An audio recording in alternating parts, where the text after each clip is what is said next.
our bodies are prisons for our souls. I'm not afraid anymore, Tommy. All flesh decays. Death turns all to ash. And thus, death frees every soul.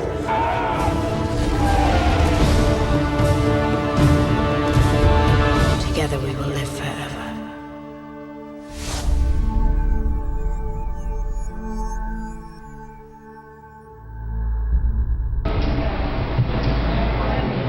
Well, whether it be a bridge between our time and another time, bridge between the concrete world and the mythological world, or just a bridge between our worldview and a complete other way of seeing the universe.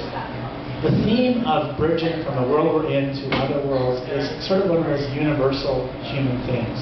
It's one of those things that's occupied in mythology. To some extent, it even occupies perhaps the most creative ideas in science. And today we're going to talk just a little bit about bridges between worlds, in hopes that that might be worthy of your conversation this afternoon, that it might stir something up here among us. There is an ancient Celtic saying. It's fairly commonly known. Maybe you've heard it before. It says that heaven and earth are only about 3 feet apart, but in the thin places, that distance is even smaller. That is to say that there are places that we encounter where the distance between the temporalities and the normalities of our world and something greater, something bigger, something other, is a little thinner. You sense something else there. Another way of putting the same idea was written by a couple authors talking about the monastic movement, saying, between us and God there seems to exist a wall that hides God and makes us often feel alone. But at times, this wall is no more than an ethereal veil. Should you press your hand against it, a hand presses back. And should you whisper to it, a voice answers. Those are the thin places.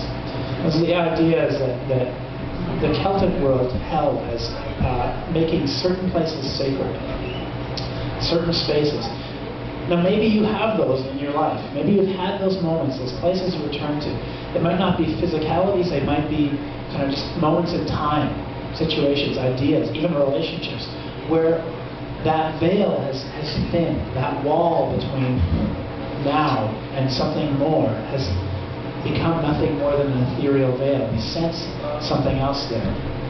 All the images in these slides are from what is for me a very thin place.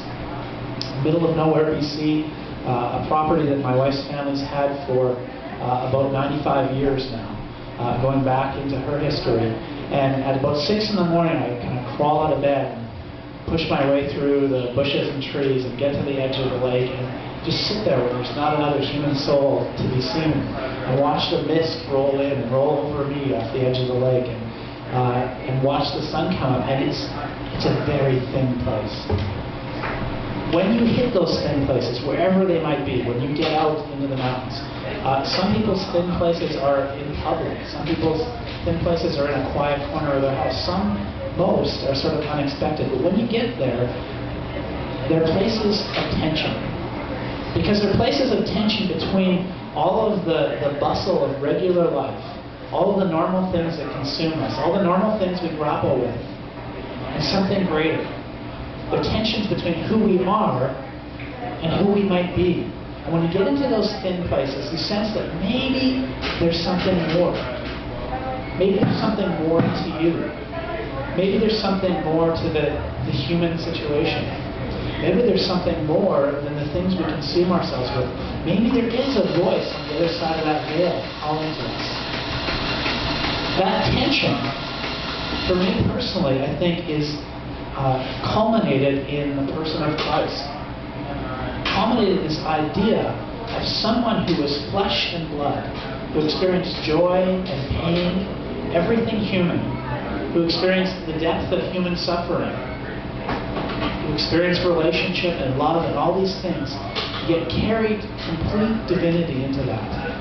God walking, running, sweating, bleeding, dying, living. That's a tremendous tension. A It's even to some a paradox of sorts.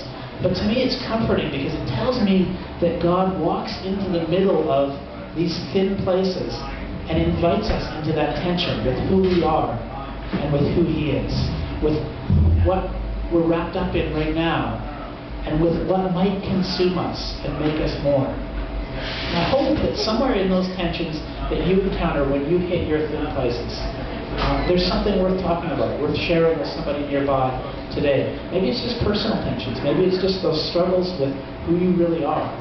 Maybe it's your struggle with bigger ideas, and whether there really is any purpose in anything greater than just flesh and blood existence. Whatever tension might be, I think those are worth talking about. And I invite you to toss those around today, as strange as it might be, to crack those kinds of conversations open. Hey, how you doing? Just see the game yesterday. By the way, what do you think of life, the universe, and everything? But do it. It's a worthwhile conversation. Here's some questions to maybe get you going this afternoon. And I'll leave it to you and whoever you're nearby.